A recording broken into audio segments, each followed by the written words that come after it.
आजच्या पवित्र मिसाचे हेतू पुढीलप्रमाणे: रोजा श्रावण आणि श्रावण संजा कोळी यांच्या आत्म्यासाठी देणार प्रमिला डॉमिनिक कोळी, पावलिन डिमेलो यांच्या आत्म्यासाठी देणार डॉमिनिक श्रावण कोळी, शांता पावलो कोळी यांच्या आत्म्यासाठी देणार मेबल मायकल कोळी, अंजलिक व कार्दोस डिसोजा यांच्या आत्म्यासाठी देणार कुटुंबीय, ब्रिजेट डिसोजा यांच्या आत्म्यासाठी 2 वर्षाची मिसा देणार फिलोमिना E.P.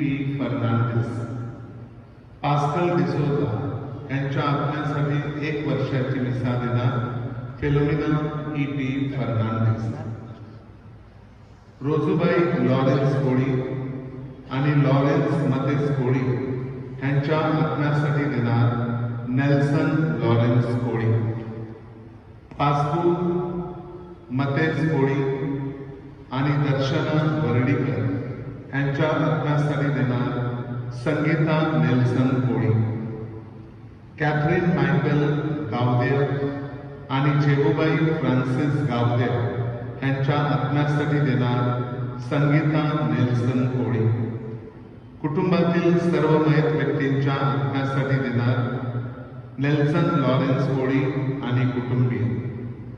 नवीन घरावरती परमेश्वराचा भरपूर आशीर्वाद असावा आणि घरामध्ये सुखशांती असावी म्हणून देणार नेल्सन लॉरेन्स कोळी आणि कुटुंबीय.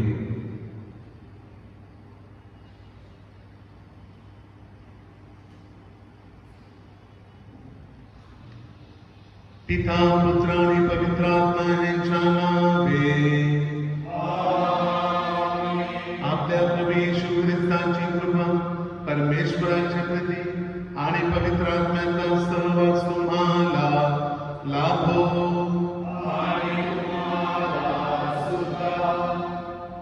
ख्रिस्ताठाई जमलेल्या माझ्या प्रिय बंधूंनो आणि भगिनींनो, आजचा हा दिवस परमेश्वराने आपणा सर्वांना दिला, त्याबद्दल परमेश्वराचे आभार मानूया आणि त्याचे गुणगौरव गाऊया.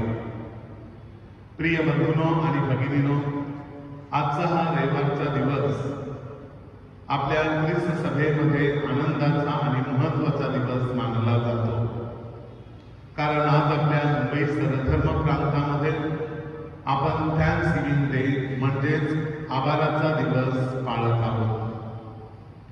प्रिय बंधूंनो आणि भगिनींनो, पावसाळा सरत चाललेला आहे आणि सगळीकडे शेती पिकलेली आहे.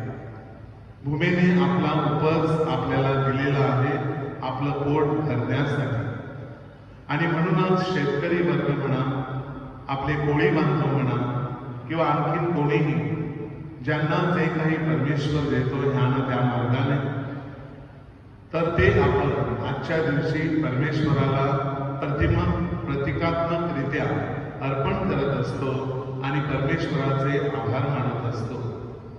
प्रिय बंधूंनो आणि भगिनींनो, ज्या व्यक्तीचा जन्म होतो त्या व्यक्तीला पोट आहे, भूक आहे, आणि त्या व्यक्तीला आपलं पोट भरण्यासाठी परमेश्वराने शक्ती दिलेली आहे, ताकद दिलेली आहे, बळ दिलेलं आहे, बुद्धी दिलेली आहे. या सर्वांचा वापर करून माणूस आपली रोजची भाकर मिळवण्याचा प्रयत्न करत असतो आणि त्याद्वारे स्वतःची आणि आपल्या कुटुंबाची तो काळजी घेत असतो. आणि त्याबद्दलच आपण उपकृत झालं पाहिजे आणि परमेश्वराचे आभार मानले पाहिजे. परमेश्वराने ही धरती आपल्याला दिलेली आहे अंधन म्हणून, तिचा आपल्याला सांभाळ करता आला पाहिजे. आणि म्हणूनच माझ्या प्रिय बंधूंनो आणि भगिनींनो, जे काही परमेश्वर आपल्याला देतो त्याबद्दल उपकाराची भावना आपल्या मनामध्ये आपण ठेवूया आणि पवित्र मिस्सा एक आभाराची मिस्सा म्हणून आपण प्रभूच्या चरणाशी अर्पण करूया. परमेश्वराने अगदी लहानपणापासून ते आतापर्यंत आपल्याला विविध गोष्टी दिलेल्या आहेत. ज्या ज्या वेळेला आपण देवाकडे येतो त्यावेळेला आपण हात पसरतो आणि नेहमी परमेश्वराकडे मागत असतो. परंतु हे मागताना माझ्या प्रिय बंधूंनो आणि भगिनींनो, परमेश्वराने आपल्याला ऑलरेडी जे काही दिलेलं आहे त्याबद्दल मात्र आपण त्याचे आभार मानत नाही. आपण आभार मानल्यामुळे त्याच्या मोठेपणामध्ये भर पडत नाही, परंतु त्याच्या कृपेमध्ये वाढण्यास आपल्याला साह्य मिळते. ही गोष्ट आपण लक्षात घेतली पाहिजे. आणि यदा कदाचित हे जीवन जगत असताना आपण आभार मानण्यासाठी विसरलो असू तर त्याबद्दल मनामध्ये दुःख धरूया, परमेश्वराची क्षमा मागूया आणि या पवित्र मिस्सावळीमध्ये योग्य रीतीने सहभागी होण्यासाठी आपल्या मनाची तयारी करूया.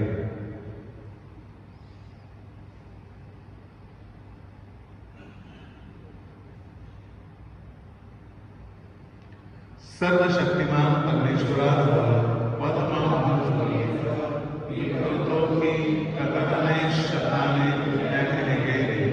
मी फार पापे केली आहे. माझा अपराध, माझा अपराध, माझा फार मोठा अपराध.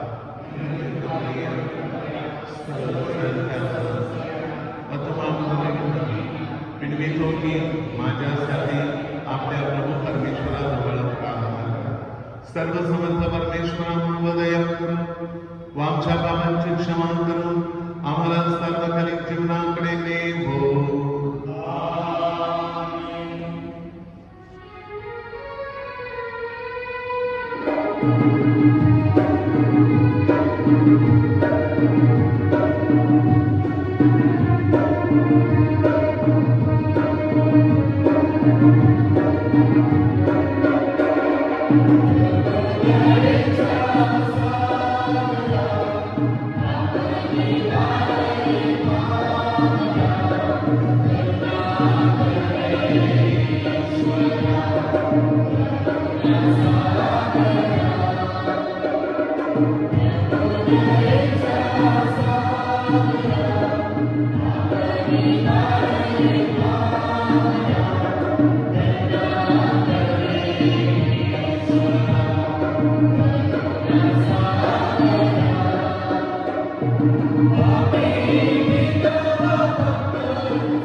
आपण प्रार्थना करूया.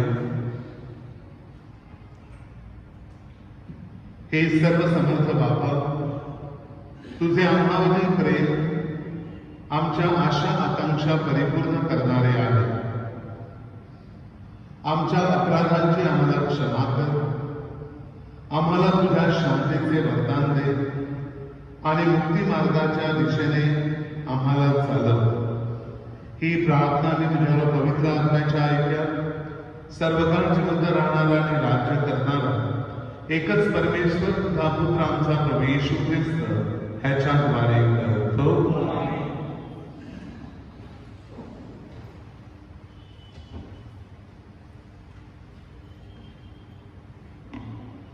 पहिले वाचन. उत्पत्ती या पुस्तकातून घेतलेले वाचन.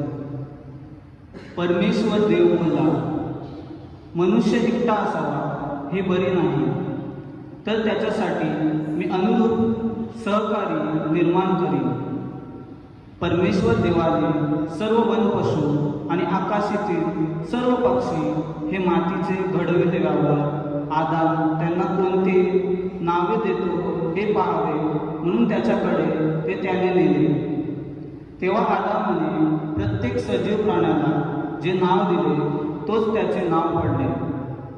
आदामाने सर्व ग्रामपशु, आकाशातील पक्षी आणि सर्व वनपशु यांना नावे दिले. पण आदामाला कोणी अनुरूप सहकारी मिळले नाही. मग परमेश्वर देवाने आदामाला गाढ निद्रा आणली आणि तो झोपला. तेव्हा त्याने त्याची एक फासली काढून घेतली. तिची सर्व जागा मांसाने भरून आली.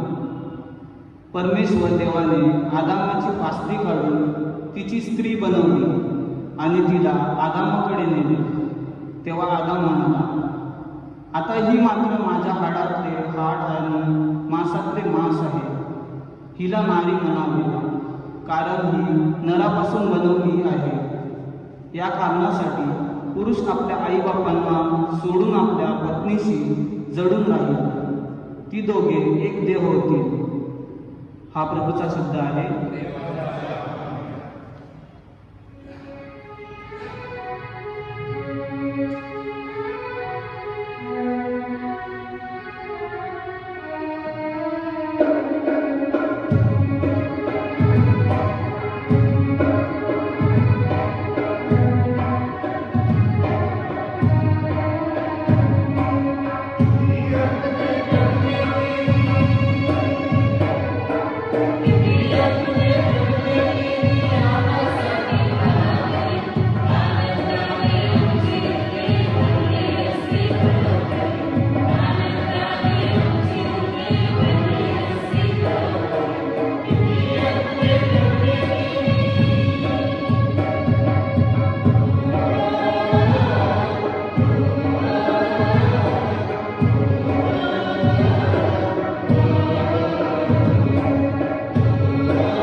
इब्री लोकांचं पत्र यातून घेतलेले आजचे दुसरे वाचन.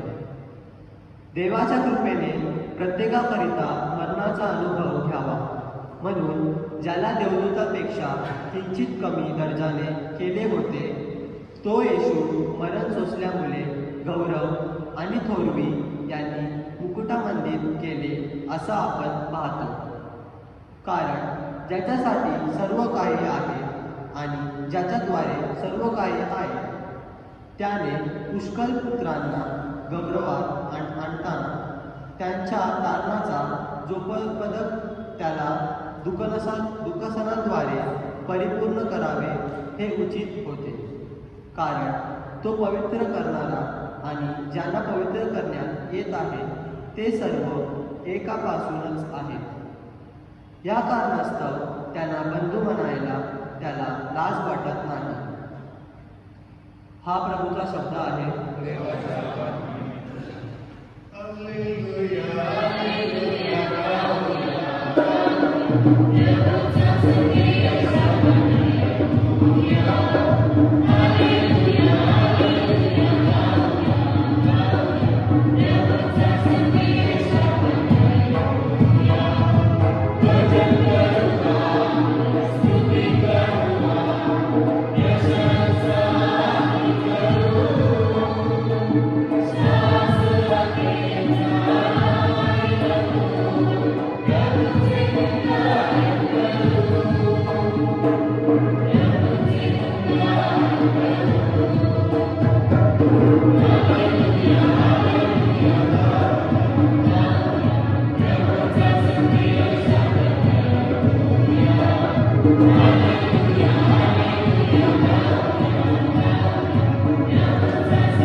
पुस्तकातून घेतलेले वाचन.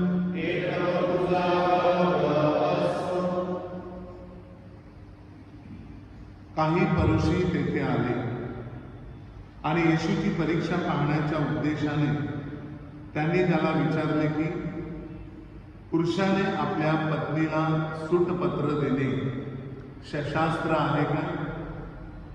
उत्तरादाखल तो त्यांना म्हणाला, मोशेने तुम्हाला काय आज्ञा दिली आहे? ते म्हणाले, सूटपत्र देऊन तिला टाकण्याची मोशेने परवानगी दिली आहे. येशू त्यांना म्हणाला, तुमच्या अंतःकरणाच्या कठीणपणामुळे त्याने ही आज्ञा तुमच्यासाठी लिहून ठेवली. परंतु उत्पत्तीच्या प्रारंभापासून देवाने त्यांना स्त्री पुरुष असे निर्माण केले. या कारणामुळे पुरुष आपल्या आईबापांना सोडून आपल्या पतीशी आपल्या पत्नीशी जडून राहील आणि ती दोघे एकदेह होतील. ती पुढे दोन नव्हे तर एकदेह आहेत. म्हणून देवाने जे जोडले आहे ते मनुष्याने कधीही तोडू नये. नंतर घरात त्याच्या शिष्यांनी पुन्हा त्याच गोष्टीविषयी त्याला विचारले. तेव्हा तो त्यांना म्हणाला, जो कोणी आपल्या पत्नीला टाकतो आणि दुसरे लग्न करतो तो तिच्या विरुद्ध व्यभिचार करतो. आणि जर तिने आपल्या नवऱ्याला सोडले आणि दुसरे लग्न केले तर तीही व्यभिचार करते. मग त्याने बाळकांना स्पर्श करावा म्हणून लोकांनी त्यांना त्यांच्याकडे आणले. परंतु शिष्यांनी आणणाऱ्यांना थकाविले. ते पाहून येशूला फार वाईट वाटले आणि तो त्यांना म्हणाला, बालकांना माझ्याजवळ येऊ द्या, त्यांना मनाई करू नका, कारण देवाचे राज्य त्यांच्या सारख्यांचेच आहे. मी तुम्हाला खचित सांगतो, जो कोणी बालकासारखा होऊन देवाच्या राज्याचा स्वीकार करणार नाही त्याचा प्रवेश त्यामध्ये मुळीच होणार नाही. मग त्याने त्यांना कवटाळून आणि त्यांच्यावर हात ठेवून त्यांना आशीर्वाद दिला. प्रभूचे हे शुभवर्तमान.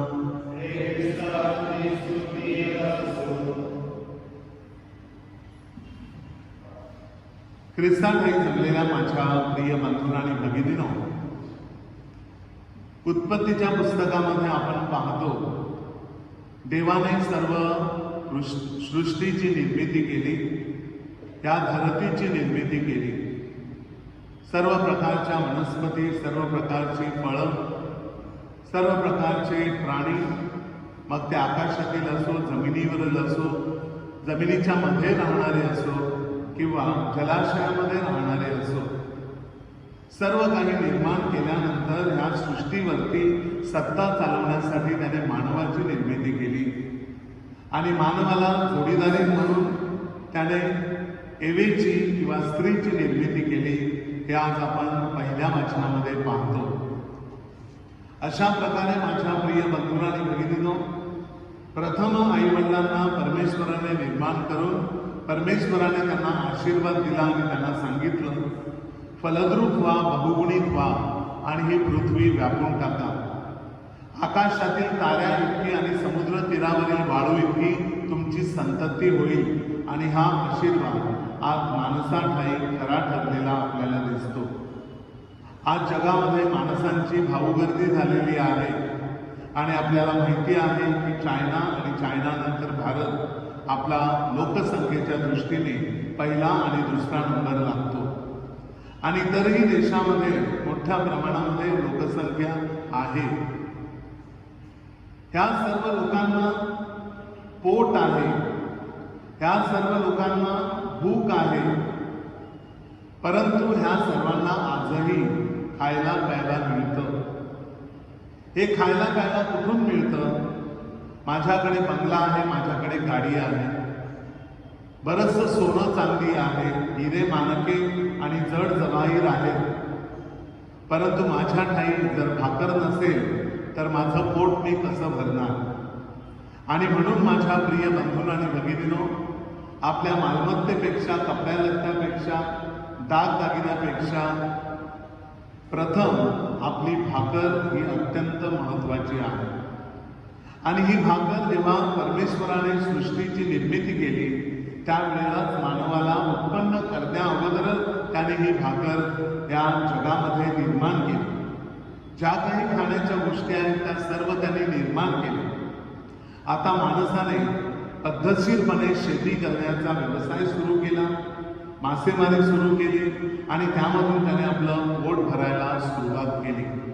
आणि माझ्या प्रिय बंधूंनो आणि भगिनींनो, जे जे व्यवसाय माणसाने केले त्या व्यवसायाच्या अनुरूपाला किंवा त्या व्यवसायाला अनुरूप अशा जाती निर्माण झाल्या. आणि म्हणूनच माझ्या प्रिय बंधूंनो आणि भगिनींनो, आपण म्हणतो की कोळी ही जात जी आहे ते मासेमारी करणारे, कुणबी शेती करणारे, भंडारी ताडीमाडीचा व्यवसाय करणारे, अशा विविध प्रकारच्या जाती आणि जमाती आज आपल्याला संपूर्ण जगामध्ये दिसून येतात. परंतु कोणीही व्यक्ती असं म्हणू शकत नाही की मला भाकरी मिळाली नाही तरी मी जगू शकतो. भाकर ही अत्यंत महत्वाची आहे. आणि म्हणूनच माझ्या प्रिय बंधूंनो आणि भगिनींनो, आपण आपल्याला जी रोजची भाकर देणारा शेतकरी आहे तो अत्यंत आपण महत्वाचा मानतो आणि त्याला मदत करण्यासाठी आपलं सरकार प्रयत्नशील आहे आणि आपण देखील नेहमीच प्रयत्नशील असतो. प्रिय बंधूंनो आणि भगिनींनो, आपण शिकलो, कोणी डॉक्टर झालं, कोणी इंजिनियर झालं, कोणी विविध प्रकारच्या संस्थेमध्ये कार्यालयामध्ये काम करू लागलं. आज मोठ्या प्रमाणामध्ये आपल्याला पगार मिळतो 7व्या कमिशनद्वारे. परंतु माझ्या प्रिय बंधूंनो आणि भगिनींनो, ही पैशाची बंडलं जी घरामध्ये येतात ती आपण चावून खाऊ शकत नाही. आपल्याला बाजारात जाऊन तांदूळ आणावा लागतो, गहू आणावा लागतो, भाकऱ्या लाटाव्या लागतात, चपात्या लाटाव्या लागतात आणि मगच आपलं पोट भरतं. आणि म्हणून माझ्या प्रिय बंधूंनो आणि भगिनींनो, दुकानात येणारा तांदूळ म्हणा, गहू म्हणा, बाजारात येणारी भाजीपाला फळं म्हणा किंवा बाजारात येणारी मासळी म्हणा किंवा मटण म्हणा, आणखी काही म्हणा, ज्या खाण्याच्या गोष्टी आहेत ही परमेश्वराने मानवाला दिलेली अत्यंत मोठी अशी देणगी आहे. हा धरतीचा उपज आहे. आणि म्हणून ज्याला आज आम्ही म्हणतो हे माझं ते माझं, आपलं असं ह्या जगामध्ये काहीच नव्हतं आणि आजही नाही. आपण आपलं श्रम गाळतो, आपली बुद्धी वापरतो, आपला घाम गाळतो आणि आपण त्यामधून आपली भाकरी मिळवत असतो आणि ती भाकरी खाऊन आपण आणि आपलं कुटुंब आजपर्यंत जीवन जगत आलेलो आहोत. आणि म्हणूनच माझ्या प्रिय बंधूंनो आणि भगिनींनो, आपण परमेश्वराचे उपकार स्मरण करणं, आपण परमेश्वराला धन्यवाद देणं फार गरजेचं आहे.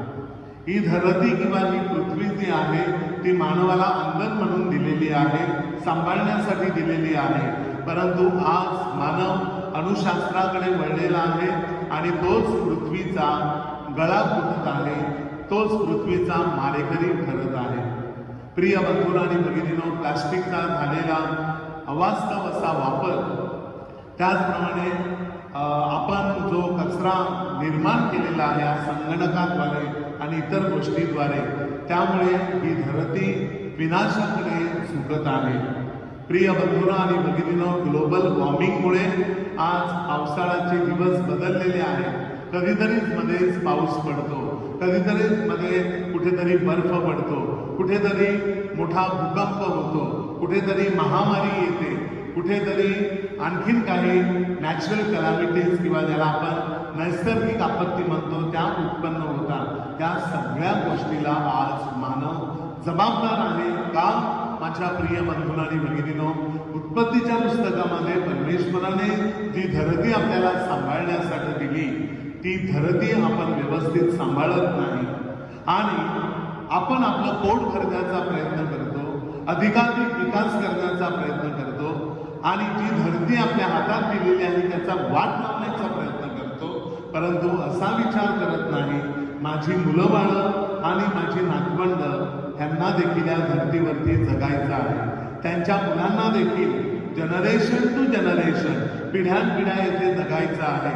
मी जरी धरती सांभाळली नाही, ती बरबरडवली किंवा त्याची वाट लावली तर माझ्या मुलांना कोणती धरती मी हस्तांतरित करणार आहे. आणि म्हणूनच माझ्या प्रिय बंधूंनो आणि भगिनींनो, आभाराचा दिवस साजरा करत असताना या गोष्टीकडे नजर देणे, या गोष्टीकडे मनन चिंतन करणे फार गरजेचं आहे. आज प्रतिमात्मकरित्या आपण वेदीच्या समोर पाहत आहोत की शेतकऱ्यांनी भात आणलेला आहे. ज्यांचे गुरेढोरे असतात ते ह्या दिवसामध्ये दूध आणत असतात.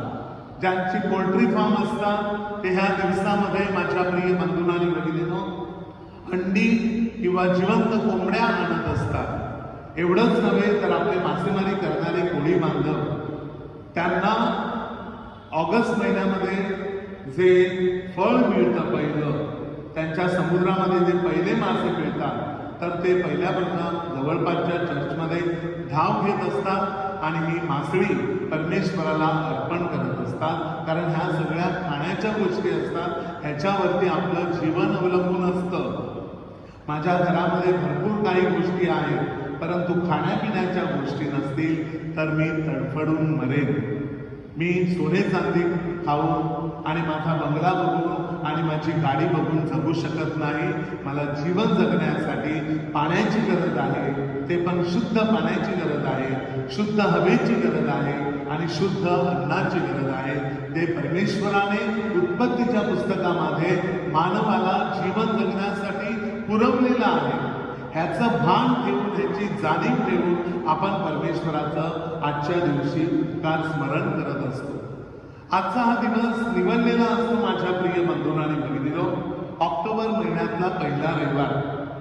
कारण ह्या वेळेला माझ्या प्रिय बंधूंनो आणि भगिनींनो पावसाळा संपत आलेला असतो, अन्यथा किंवा संपलेला असतो आणि शेतामध्ये उभं पीक असतं आणि ह्या पिकाला आगेरा म्हणतात. कारण जेव्हा हा हिरवं भात पिवळं होतं आणि सुगीचे दिवस येतात त्यावेळेला आपोआपच ती शेतं पिकलेली असतात, त्यामुळे उष्णता वाढत जाते, ज्याला आपण ऑक्टोबर हीट म्हणतो.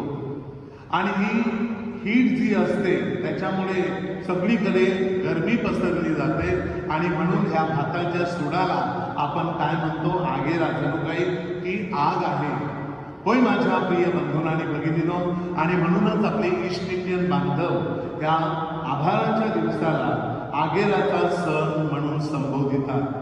आदिवासी लोक देखील ह्या दिवसाचा हा दिवस चांगल्या प्रकारे साजरा करतात.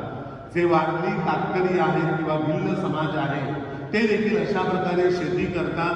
ह्या दिवशी अशाच प्रकारचं भात ते आपल्या चर्चमध्ये आणत असतात आणि त्यानंतर हे भातातले काही तांदूळ काढून तिथल्या तिथे कुटून जुन्या भातामध्ये घातले जातात आणि मोठे मोठे असे रांजण शिजवले जातात आणि फादर सिस्टरांना घेऊन एक तारफा नृत्य केलं जातं आणि त्या ठिकाणी हा भात खाल्ला जातो. हे जेवण एकत्र प्रीतिभोजन म्हणून घेतलं जातं आणि त्याला ते म्हणतात ह्या सणाला नवा खायचा दिवस. आणि म्हणून आपल्या मुंबईला जे आदिवासी कामाला असतात ते ह्या दिवसामध्ये त्यांच्या मायदेशी जातात आणि हा सण त्या दिवशी आपल्या फादरांबरोबर सिस्टरांबरोबर साजरा केला जातो. प्रिय बंधूंनो आणि भगिनींनो, आपले जे मेंगलोरियन आहेत, गोवन आहेत, ते देखील अशाच प्रकारे हे जे नवीन तांदूळ आहे तो जुन्या तांदळामध्ये मिक्स केला जातो आणि एक स्वीट डिश तयार केली जाते आणि ते त्याला म्हणतात गोडसे. गोडसे खायचा दिवस आणि घरामध्ये हे गोडसे सगळ्यांना वाटले जातात आणि आपण ह्या गोष्टीला किंवा आजच्या ह्या दिवसाला आभाराचा दिवस म्हणून म्हणतो, थँक्सगिव्हिंग डे म्हणून संबोधितो. प्रिय बंधूंनो आणि भगिनींनो, काही वर्षापूर्वी एका चर्चमध्ये मी शाळेतून आल्यानंतर आराम करत होतो आणि आराम करत असताना अचानकपणे माझ्या दरवाजावर कोणीतरी वाजवलं आणि म्हणून मी दरवाजा उघडला तर एक अनोळखी व्यक्ती माझ्या दरवाजामध्ये उभी होती आणि त्यांनी त्यांची ओळख करून दिली. ते फादर होते. त्यांना मी माझ्या रूममध्ये बोलावलं आणि त्यांना सांगितलं, फादर मी तुम्हाला ओळखत नाही, आपण कुठून आला? आणि त्यांनी मला सांगितलं, फादर मी आसाममधून आलो. तर बरं आसामवरून एवढ्या दूरवर मुंबईमध्ये कशासाठी आला? तर मी सहजच आलो सर्व चर्चला भेट देण्यासाठी. आणि मला आता 2-4 दिवसामध्येच निघायचं आहे, कारण लवकरच आमच्या तिथे फार मोठा सण आहे आणि त्या सणाचं नाव म्हणजेच थँक्सगिव्हिंग डे, आभाराचा दिवस. आणि बोलता बोलता मी सहज त्यांना विचारलं, हा आभाराचा दिवस तुम्ही कसा साजरा करता? माझ्या प्रिय बंधूंनो आणि भगिनीनो, मी जे स्पष्टीकरण देतो ते ऐका. प्रिय बंधूंनो आणि भगिनीनो, फादर मला म्हणाले की आमच्या आसामामध्ये चर्चेस आहेत, परंतु ती पूर्णपणे जंगलामध्ये आहेत. मोठी मोठी जंगलं आहेत आणि आमचे हिंदू लोक असतात ते काही लोक शेती करतात, परंतु बहुतांशी लोक शिकार करत असतात आणि जंगलामध्ये जे पानं असतात, फुलं असतात, फळं असतात, त्यांची विक्री करून ते काय करत असतात? आपली गुजराण करत असतात. परंतु थँक्सगिव्हिंगच्या दिवशी सगळे हे जंगलातील लोक एकत्र येतात आणि माझ्या प्रिय बंधूंनो आणि भगिनीनो, ते म्हणाले की वेदी सजवलेली असते आणि वेदीच्या समोर मोठं असं कार्पेट ठेवलं जातं आणि फादरांना मिरवणुकीने आणलं जातं आणि फादरांच्या मागे सगळे हे लोक येतात. लोकांच्या हातामध्ये असतात फळं, पानं, फुलं, जिवंत कोंबड्या, जिवंत रानडुक्कर, जिवंत हरणं, जिवंत मोर, ससे, हे जे जंगली प्राणी ते शिकार म्हणून शिकार करतात आणि त्यांच्या रोजच्या अन्नामध्ये त्याच्या मांसाचा वापर करतात. हे सगळे जंगली प्राणी ते घेतात आणि मिरवणुकीने माझ्या प्रिय बंधूंनो आणि भगिनीनो ढोल ताशा वाजवत चर्चमध्ये प्रवेश करतात आणि ह्या गोष्टी चर्चमध्ये अर्पण करत असतात. आणि त्यानंतर मिसा झाली की या सगळ्या गोष्टी नेतात, त्या शिजवल्या जातात आणि संपूर्ण पॅरिशमधील लोक एकत्र प्रीतिभोजन घेत असतात. हे सर्व बघून मला फार आश्चर्य वाटलं. प्रिय बंधूंनो आणि भगिनींनो, थोडीफार कल्पना मला आहे, कारण आमच्या बाजूला देखील असली मासळी आणि अशा प्रकारचा भाग माझ्या लहानपणापासून अर्पण करताना मी बघितलेला आहे. होय माझ्या प्रिय बंधूंनो आणि भगिनींनो, त्यामधून आपण काय दर्शवितो की परमेश्वरा तू मला दिलेला आहे आणि जे काही तू मला दिलेला आहे त्यामधून थोडासा भाग एक तुझे आभार मानण्यासाठी, तुझं उपकार स्मरण करण्यासाठी मी तुझ्या वेदीवरती अर्पण करतो. हा माझ्या हृदयाचा नजराणा आहे. हा तू जी मला धरती माझ्या हातामध्ये सांभाळण्यासाठी दिलेली आहे, मला माझं जीवन जगण्यासाठी दिलेले आहे, त्या धरतीने दिलेला हा उपज आहे. हा उपज मी तुला आज पवित्र वेदीवरती अर्पण करत आहे. अशी ही सुंदर भावना माणसाच्या हृदयामध्ये असते आणि म्हणूनच जे काही आपण येथे आणतो तो जणू काही आपल्या हृदयाचा परमेश्वराला दिलेला नजराणा असतो, हे लक्षात असणं गरजेचं आहे. प्रिय बंधूंनो आणि भगिनींनो, माझं हे प्रवचन ऐकून आपल्याला वाटेल, फादर मग आता शेती वगैरे आम्ही करत होतो त्याला बरीचशी वर्ष होऊन गेली, आता कुठे शेतीवाडी राहिली नाही. एखाद्या गावामध्ये कुठेतरी कोपऱ्यावरती अगदी हाताच्या बोटावरती मोजणारी लोक शेती करतात. आता मुंबईसारख्या नगरीमध्ये कोण शेती करतं? जमिनी गेल्या, मोठ्या मोठ्या इमारती आल्या आणि थोड्याच काळामध्ये पुरण देखील सगळं भरून जाईल इमारतीने. प्रिय बंधूंनो आणि भगिनींनो, मग ही शेतीवाडी राहिली नाही. मग एक माणूस म्हणून मी काय अर्पण करावं? एक गोष्ट लक्षात ठेवा, माणूस म्हणून मी कामाला जातो, माणूस म्हणून मी काहीतरी कमावतो. जो काही सॅलरीचा भाग मी कमावतो त्या सॅलरीचे 10% मी परमेश्वराला द्यावे असं बायबल आपल्याला सूचित करतं. आपल्यापैकी किती लोक टाईप किंवा 10% इन्कमचे परमेश्वराला अर्पण करतात? हा प्रश्न स्वतःला आपण विचारणं गरजेचं आहे. जर आपण आपले बंधू आहेत प्रोटेस्टंट समाज, त्यांच्यामध्ये गेलो तर तेथे 10% परमेश्वराला अर्पण केले जातात. पगारातला 10वा हिस्सा परमेश्वराला दर महिन्याला दिलाच जातो, कारण न देणं म्हणजेच बायबलच्या विरुद्ध जाणं हा त्यांचा विश्वास आहे. प्रिय बंधूंनो आणि भगिनींनो, त्याप्रमाणे ते करतात. परंतु आपल्या मुंबई सर्वधर्म प्रांतामध्ये जी धर्म परिषद झाली, या धर्म परिषदेमध्ये लोकांच्या स्थितीचा आणि वाढणाऱ्या महागाईचा विचार करून आपल्या सिनडमध्ये निर्णय घेण्यात आला की 10% नाही, परंतु प्रत्येक व्यक्तीने आपल्या पगारातील 1% इमाने इतबारे परमेश्वराला अर्पण करणं गरजेचं आहे. आज हे प्रवचन ऐकताना प्रत्येक व्यक्तीने विचार करायला पाहिजे की माझ्या पगारातला, माझ्या सॅलरीतला 1% आम्ही चर्चला देतो का? प्रिय बंधूंनो आणि भगिनींनो, गेल्या वर्षापासून माझ्या नजरेस आलेला आहे की कोविड आहे, त्यामुळे थोडासा प्रॉब्लेम आहे.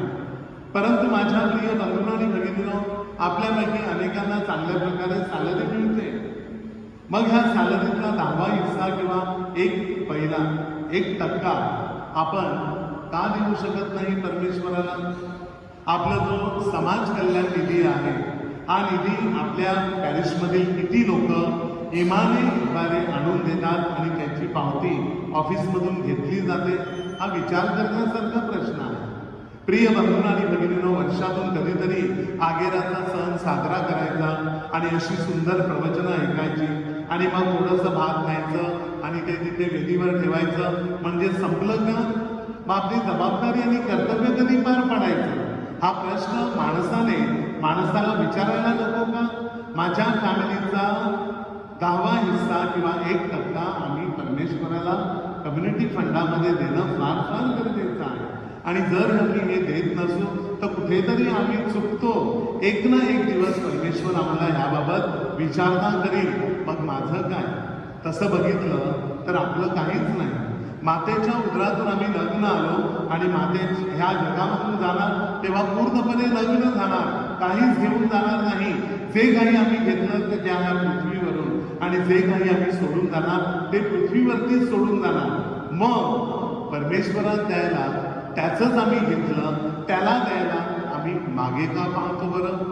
ह्याच्यावरती शांतपणे विचार करा, म्हणजे आपोआप आपल्याला समजेल. प्रिय बंधूंनो आणि भगिनींनो, दुसरी महत्वाची गोष्ट, आपण परमेश्वराला वेळ द्यायला शिकलं पाहिजे. अनेक लोक घरी आहेत, कधीतरी समाज कार्यासाठी वेळ द्या, चर्चच्या कामासाठी वेळ द्या. अनेकांना कधी बोलवा, फादर बिझी आहोत, 24 तास आम्ही बिझी आहोत. कशासाठी बिझी आहोत? आणि हे बिझीच करता आमचं जीवन संपून जाणार आहे का? दिवसाला 24 तास दिलेले आहेत, किती तास आम्ही प्रार्थना करतो? आठवड्यातून किती वेळा कम्युनियन घेतो? आठवड्यातून किती वेळा आम्ही पवित्र मिस्सासाठी येतो? आणि किती वेळा चर्चच्या संघटनामध्ये हिरिरीने काम करतो? प्रिय बंधूंनो आणि भगिनींनो, ह्याचं मोजमाप माणसाने ठेवणं गरजेचं आहे. सर्व काही परमेश्वराचं आहे या जगामध्ये. इव्हन माझ्या स्वतःच्या शरीरावरती सुद्धा माझा अधिकार नाही. परमेश्वराने या गोष्टी मला दिलेल्या आहेत आणि परमेश्वर निरखून पाहत आहे की ही व्यक्ती मी दिलेल्या वेळेचा, मी दिलेल्या संपत्तीचा, मी दिलेल्या सुखसाधनांचा, सुविधांचा कशा प्रकारे या भूतलावरती उपयोग करत आहे हे परमेश्वर पाहत आहे. आणि म्हणूनच तो बोलतो की जो देतो त्याला अधिक दिलं जाईल आणि त्याला जास्त होईल. माप भरून दिलं जाईल, ते ओतेल आणि बाहेर सांडेल इतकं त्याला दिलं जाईल. पण जो देत नाही, त्याचं जे आहे ते देखील काढून घेतलं जाईल. आमेन.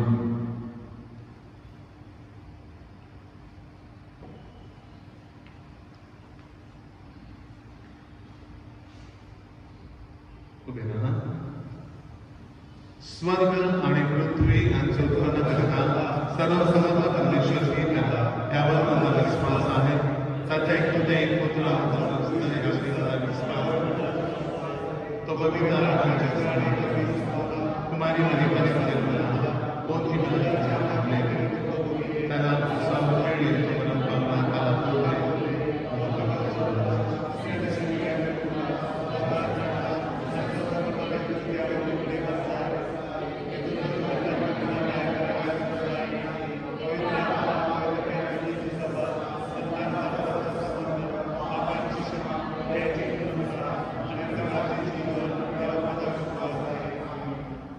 परमेश्वराने जे दिलेलं आहे त्याबद्दल परमेश्वराचं उपकार स्मरण करत असताना आपल्या गरजा आणि विनंत्या आपण परमेश्वराच्या चरणाशी अर्पण करूया. आपले पोप, कार्डिनल, सर्व महागुरू, धर्मगुरू, धर्मभगिनी, धर्मबंधू, पर्मनंट डिकन, उपधर्मगुरू ह्या सर्वांना ख्रिस्ताचं कार्य करण्यासाठी चांगलं आरोग्य मिळावं म्हणून आपण प्रार्थना करूया.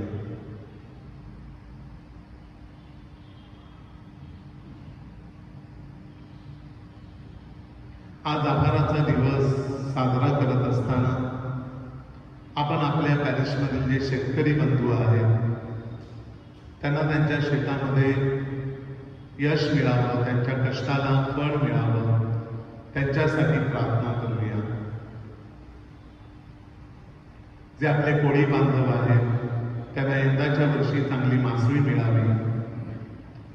समुद्रात मासेमारी करणारे तलावामध्ये, खाडीमध्ये, नाल्यामध्ये, धरणामध्ये मासळी पकडणारे सर्व आपले कोळी बांधव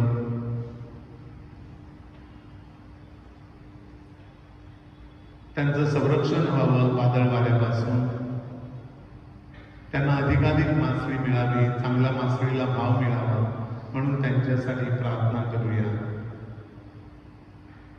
आपल्या पॅरिशमध्ये अनेक भगिनी आहेत ज्या होलसेलमध्ये मासळी घेतात, भाजी घेतात आणि इतर ठिकाणी किंवा आपल्याच बाजारामध्ये विकत असतात. या भाजीपाल्याला, मासळीला चांगला भाव मिळावा, या भगिनींचा, त्यांच्या कुटुंबाचा उद्धार व्हावा म्हणून प्रार्थना करूया. ताडीमाडीचा व्यवसाय करणारे, खारटणामध्ये, आग्रामध्ये मीठ पिकवणारे आपले आगरी बंधू भाव भगिनी,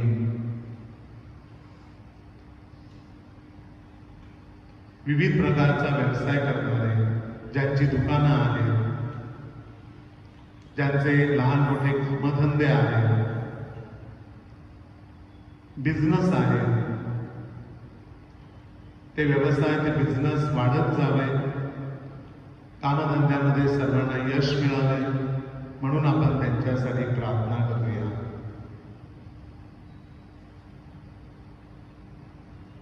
गुराढोरांचा कळप सांभाळणारे, कोंबड्या पोल्ट्री फार्ममध्ये कोंबड्या सांभाळून चिकनची दुकानं असणारे, दुग्ध व्यवसाय करणारे, गाई म्हशीचं दूध विकणारे, बकऱ्या मेंढ्या पाळणारे असे सर्व आपले बंधू भगिनी यांना त्यांच्या कामामध्ये, कष्टामध्ये परमेश्वराने यश द्यावं म्हणून त्यांची आपण प्रार्थनेमध्ये आठवण करूया. ज्या ऑफिसमध्ये, विविध प्रकारच्या संस्थांमध्ये, शाळा म्हणा, चर्च म्हणा, कॉलेज म्हणा, टेक्निकल संस्था म्हणा, मोठ्या मोठ्या ऑफिसमध्ये, कंपन्यांमध्ये, कारखान्यामध्ये, बोटीवरती, परदेशामध्ये, लँडवर, रिगवर, मोठ्या मोठ्या शिपवरती काम करणारे सर्व आपले लोक, त्यांना बढती मिळावी, पगारवाढ मिळावी, त्यांचं संरक्षण व्हावं, त्यांची इच्छा, आकांक्षा, मागण्या पूर्ण व्हाव्या म्हणून विशेष प्रार्थना करूया.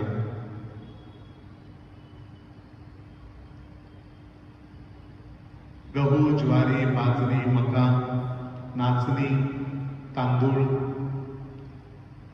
आणि सर्व प्रकारची फळं पिकवणारे, भाजीपाला पिकवणारे आपला शेतकरी वर्ग. भारत आपला कृषी प्रधान देश आहे आणि बऱ्याच वेळेला तो पायदळी तुडवलेला आहे, कर्जबाजारीत आलेला आहे, शेतकरी आत्महत्या करत आहे. जो आम्हाला रोजची भाकर देतो त्याला लाच झाकण्यापुरता कपडेही उरले नाही, असा हा आपला गरीब शेतकरी अद्यावत व्हावा त्यासाठी सरकारने ज्या योजना कागदावरच अनाऊन्स केलेल्या आहेत, जाहीर केलेल्या आहेत, त्या गरीब शेतकऱ्यापर्यंत पोहोचाव्या आणि त्या गरीब शेतकऱ्यांना त्याचा लाभ मिळावा आणि त्याने पिकवलेलं पीक आपल्यापर्यंत चांगल्या भावामध्ये पोहोचावं आणि त्याचा शेतकऱ्याला चांगला फायदा व्हावा म्हणून आपण शेतकरी वर्गासाठी आज विशेष प्रार्थना करूया.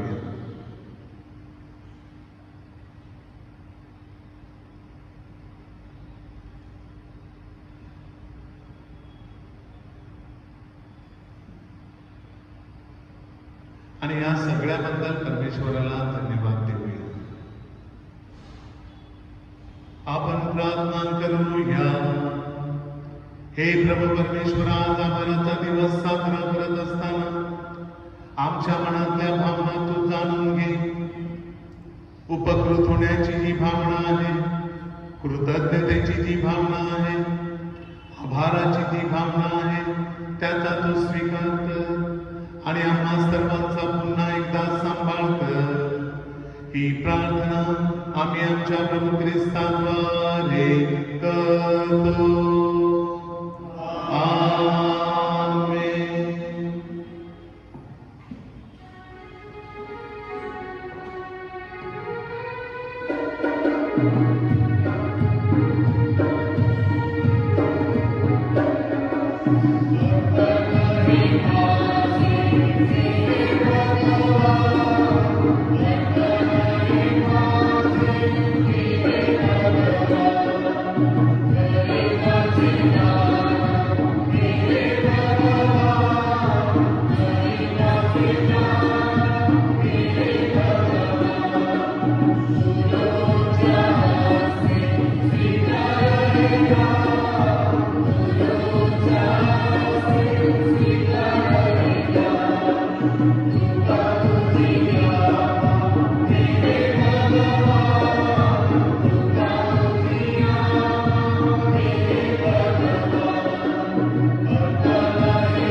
बंधू भगिनींनो, माझे व तुमचे बलिदान सर्वसमर्थ परमेश्वर पित्याला मान्य व्हावे म्हणून प्रार्थना करा.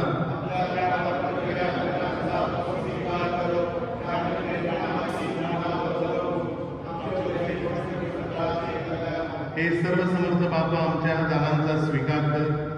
आमच्या प्रभू येशू ख्रिस्ताने हे दान त्याच्या स्मरणार्थ अर्पण करावयास आम्हाला आदेश दिला आहे. आम्हाकडून आज्ञाधारकपणे तुझी सेवा नित्य घडावी व तुझी दानदायी कृपा आम्हाला पूर्णपणे प्राप्त व्हावी म्हणून आम्हाला सहाय्य कर. ही प्रार्थना आम्ही आमच्या प्रभू ख्रिस्ताद्वारे करतो. प्रभू तुम्हाबरोबर असो. तुमच्या अंतःकरणे प्रभूकडे लावा. प्रभू आमचा परमेश्वर याचे आभार मानूया. हे पवित्र विद्या सर्वसमर्थ सनातन परमेश्वर, आम्ही तुझे नित्य व सर्वत्र आभार मानावे हे योग्य व तारणदायक आहे. तुला आमच्या आभार स्तवनाची गरज नाही, परंतु तुझे आभार स्तवन करण्याची इच्छा आमच्या मनामध्ये निर्माण झाली. हे तुझे आम्हाला फार मोठे वरदान आहे. आमच्या आभार स्तवनाने तुझ्या मोठेपणामध्ये काहीच भर पडत नाही, उलट आमच्या प्रभू येशू ख्रिस्ताद्वारे तुझ्या कृपेमध्ये वाढण्यास आम्हाला सहाय्य होते. म्हणून दूतांच्या सर्व गायकवृंदाबरोबर आम्ही तुझे मोठ्या आनंदाने गौरव गीत गातो.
ही दाने पवित्र करण्यासाठी तुझा आत्मा यांच्यावर येऊ.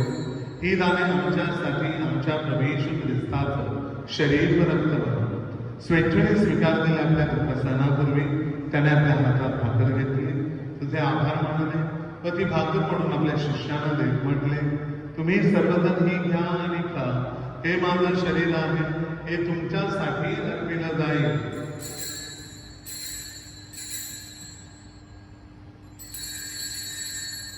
भोजन झाल्यानंतर त्याने प्याला घेतला, पुन्हा तुझे आभार मानले व तो प्याला आपल्या शिष्यांना देत म्हटले, तुम्ही सर्वजण हा घ्या व ह्यामधून प्या. हा माझ्या रक्ताचा प्याला आहे, नव्या व शाश्वत कराराचं हे रक्त आहे. हे तुमच्या व साऱ्या मानवांच्या पापक्षमेसाठी सांगण्यात येईल. हे माझ्या आठवणीसाठी करा.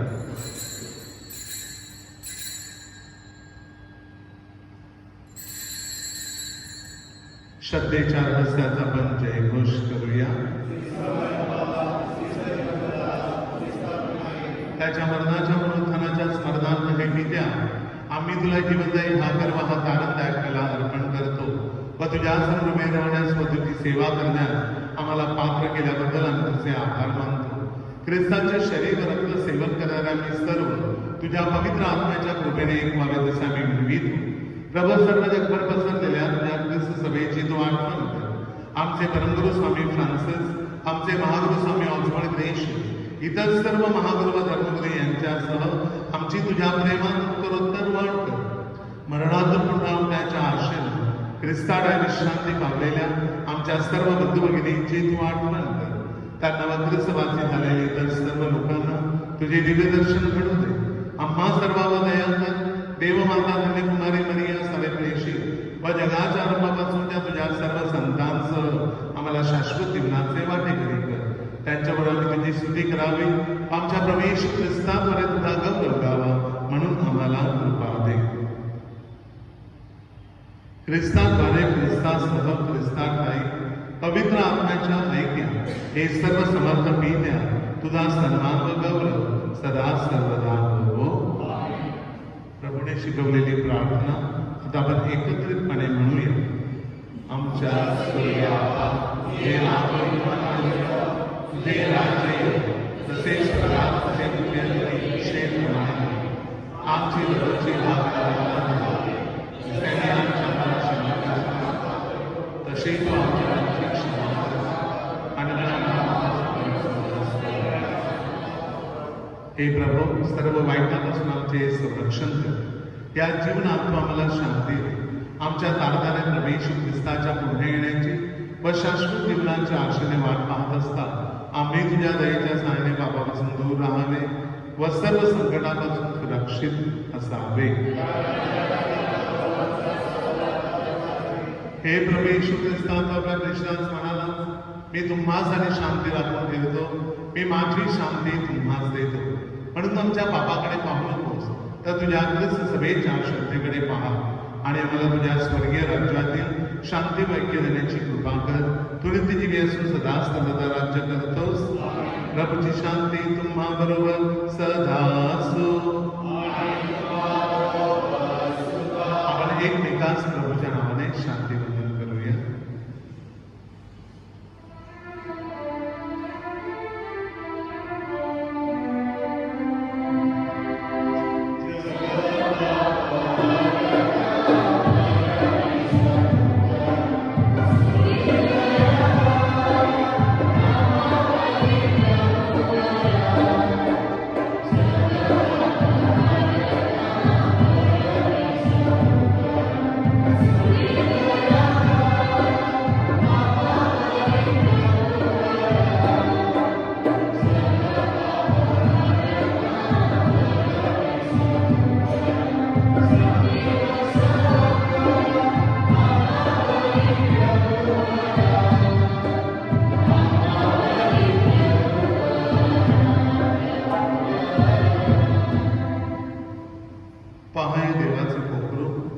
जगाची कामे हरण करणारे हे देवाचे कोकरू पहा. त्या कोकराच्या भोजनात बोलावण्यात आलेले आपण सर्व धन्य.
उभे राहा.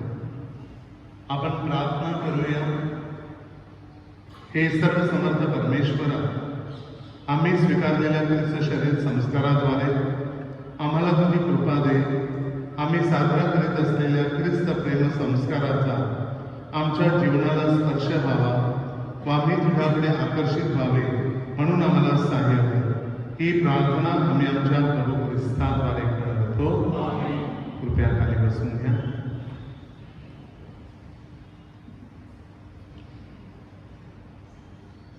माझ्या प्रिय बंधू आणि भगिनीनो, आज आगेऱ्याचा सण साजरा करत असताना प्रमुख धर्मगुरू म्हणून मी आपणा सर्वांना या सणाच्या हार्दिक शुभेच्छा देतो. त्याचप्रमाणे आपल्या पॅरिशमध्ये असलेल्या सर्व शेतीवाडीसाठी, कामधंद्यासाठी, नोकऱ्यांसाठी, बाजारपेठासाठी मी विशेष प्रार्थना करतो. प्रिय बंधू आणि भगिनीनो, येत्या मंगळवारी 5 तारखेला संध्याकाळी पॅरिस काउन्सिलची सभा आहे. त्यांना नोटीस पाठवलेली आहे. त्याप्रमाणे या सभेसाठी सर्व पॅरिस काउन्सिलच्या सभासदांनी हजर राहावं अशी मी नम्र विनंती त्यांना करतो. आपल्याला ठाऊक आहे की एप्रिल महिन्यापासून तर आतापर्यंत लॉकडाऊन होता आणि त्यामुळे अनेकदा आपल्याला पवित्र मिस्सा मिळाली, कधी मिळाली नाही. मी आल्यानंतर 1-2 महिने असेच गेले आणि त्यानंतर मी यूट्यूबवरती पवित्र मिस्सा सुरू केली आणि त्या कामामध्ये मला विशेष मदत लाभली. ते म्हणजे जेकब कोळी, त्यानंतर मिस्टर आनंद कोशे, त्याचप्रमाणे मिस्टर किरीट डिसोजा यांनी हा जो टेक्निकल पार्ट होता तो सांभाळला. त्याबद्दल मी त्यांचे फार फार आभार मानतो. कारण आजची ही मिस्सा ही यूट्यूबवरची शेवटची मिस्सा आहे. त्यानंतर आपल्या सगळ्या मिस्सा नेहमीप्रमाणे होणार आहे. दुसरी महत्त्वाची गोष्ट, साखरेष्ठी सांभाळण्याचं काम सिस्टर सेवेरिना, त्याचप्रमाणे मिस्टर रेमंड यांनी केलं. त्याचप्रमाणे कम्युनियन तयार करण्याचं काम मिस्टर आपले जे वॉचमॅन आहेत त्यांनी केलं. त्याबद्दल मी त्यांचे आभार मानतो. आपल्या KGच्या ज्या पिऊन आहेत त्यांनी चर्चची साफसफाई वेळोवेळी या काळामध्ये केली आणि चर्च चांगलं ठेवलं. त्याबद्दल त्यांचे देखील मी आभार मानतो. त्याचप्रमाणे माझ्या प्रिय बंधूंनो आणि भगिनींनो, मला एक नाही तर शेकडो कॉल आले की फादर तुमची मिस्सा छान होते. केवळ मी प्रवचनाबद्दल बोलत नाही तर एकंदर मिस्साबद्दल. आणि मिस्सामध्ये अनेकदा एको येतात, प्रॉब्लेम होतात, परंतु हे सर्व प्रॉब्लेम सोडवण्यासाठी आपली जी टेक्निकल कमिटी होती त्यांनी फार मदत केली. मिस्टर ॲग्नेलो यांनी इथे लाईटची व्यवस्था केली, त्याबद्दल त्यांचे देखील मी आभार मानतो. आणि अनेकांनी कॉल केले आणि त्यांनी मला सांगितलं की फादर आपलं कॉयर छान आहे. त्याचं सर्व श्रेय आपल्या पॅरिसच्या कॉयरला जातं. अतिशय सुंदर आणि चांगल्या संगीतमय असं कॉयर आपल्याला लाभलं. मी अचानक माझ्या शेड्यूलप्रमाणे कॉयरचं मिसाचं टायमिंग बदलायचो, पण एकदा सुद्धा मला कॉयरने त्रास दिला नाही की फादर तुम्ही मिसा शिकवले, आता आम्हाला जमत नाही. त्यांनी मांडामांड केली, ॲडजस्ट केलं, परंतु ते सर्वजण येथे कॉयरला गेले अनेक महिने उपस्थित होते. मला आता जवळ 4 महिने झाले. मला वाटते की 3 महिने पवित्र मिसा आपली सुरू आहे यूट्यूबवरती. तर ही मिसा अतिशय अर्थपूर्ण आणि चांगल्या प्रकारे भक्तीच्या वातावरणामध्ये करण्यासाठी कॉयरची फार मोठी संगत आपल्याला लाभली, साथ मिळाली.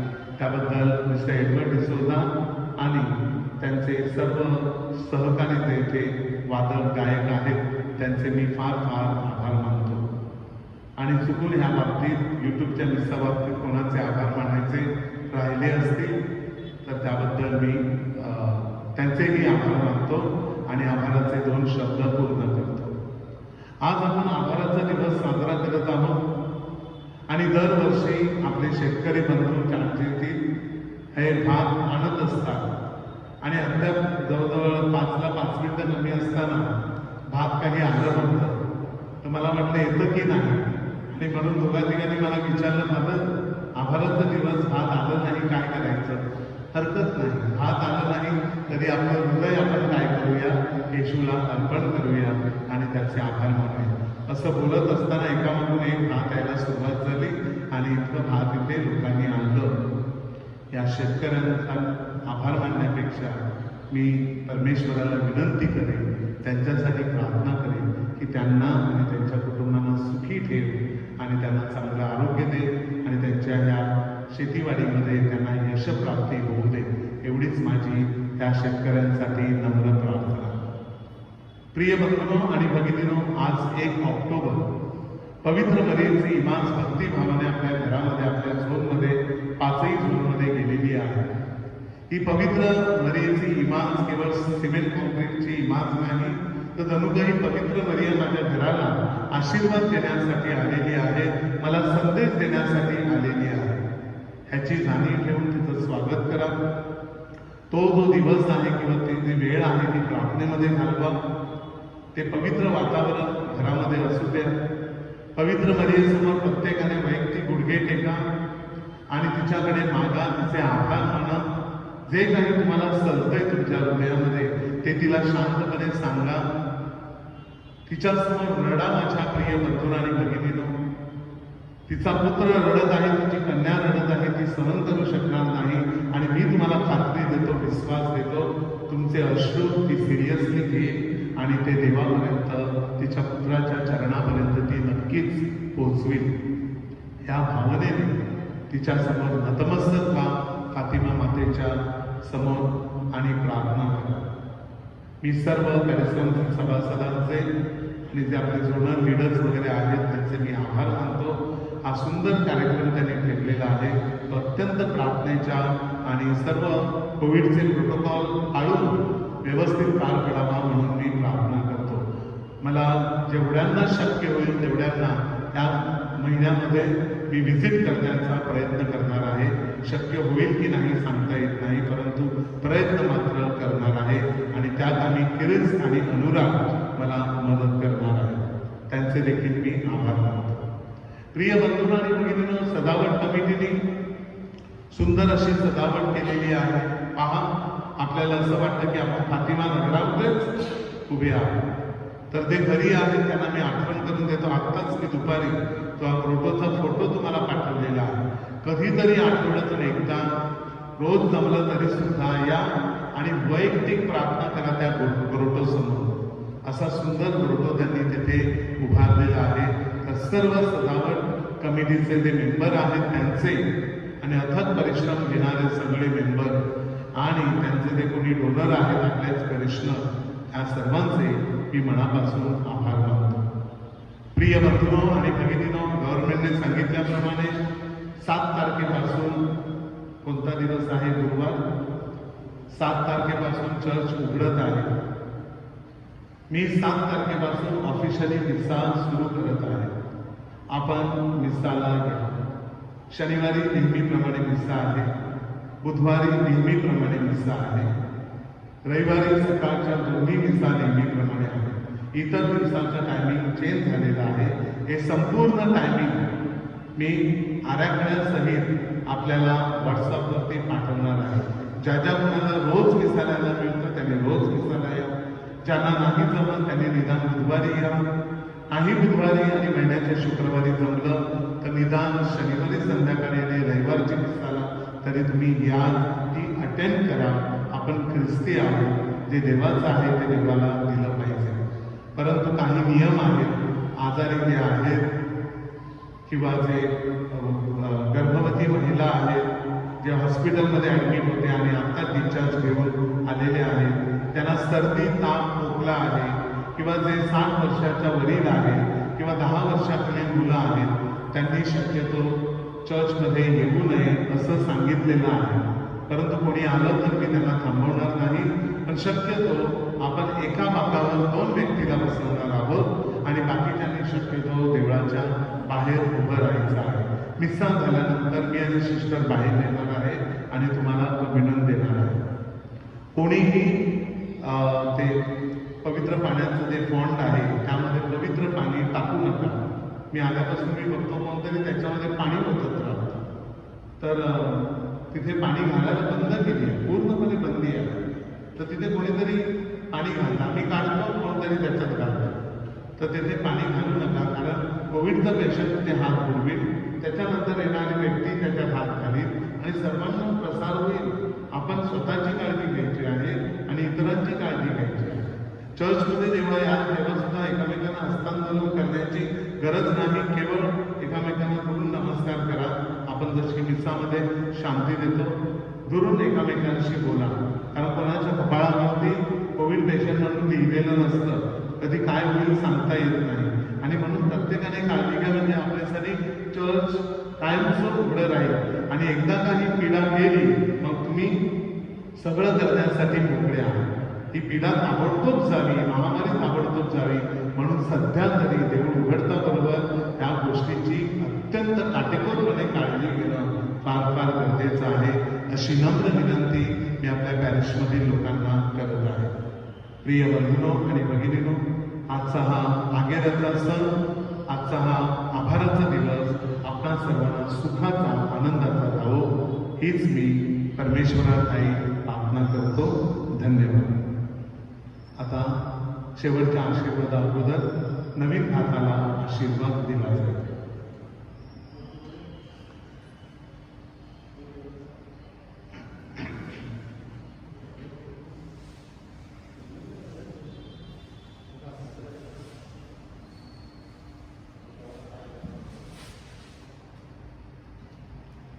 आपण प्रार्थना करूया. हे प्रभू परमेश्वरा, या दिवसामध्ये तू आम्हाला हा पृथ्वीचा उपज दिलेला आहे,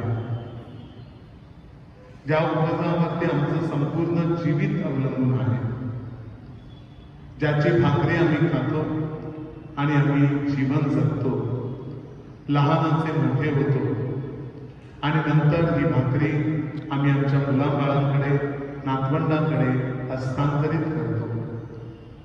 या धरतीच्या देणगीबद्दल, या शेतीच्या देणगीबद्दल, त्या उपजाच्या देणगीबद्दल आम्ही तुझे आभार मानतो आणि तुझा गौरव करतो. प्रभू, तुझा उजवा हात पुढे कर.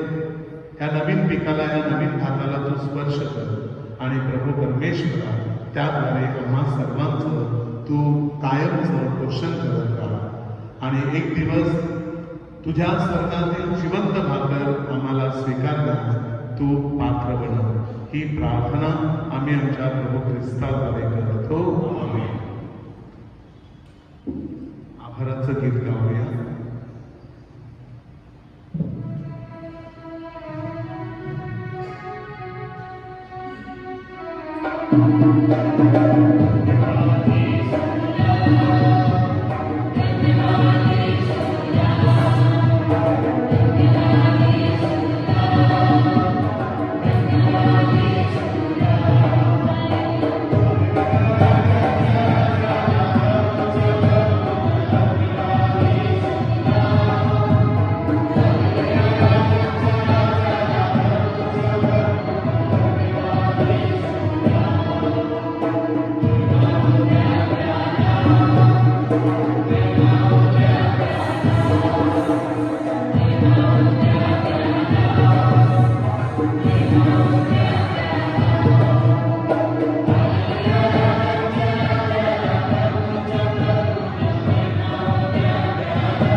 उभे राहा. प्रभु तुम्हा बरोबर असो. सर्वशक्तिमान परमेश्वर पिता पुत्र आणि पवित्र आत्मा तुम्हास आशीर्वाद देवो.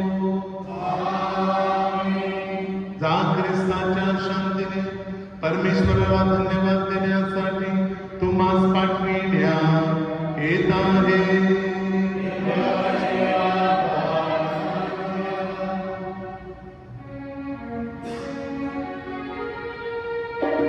Thank you.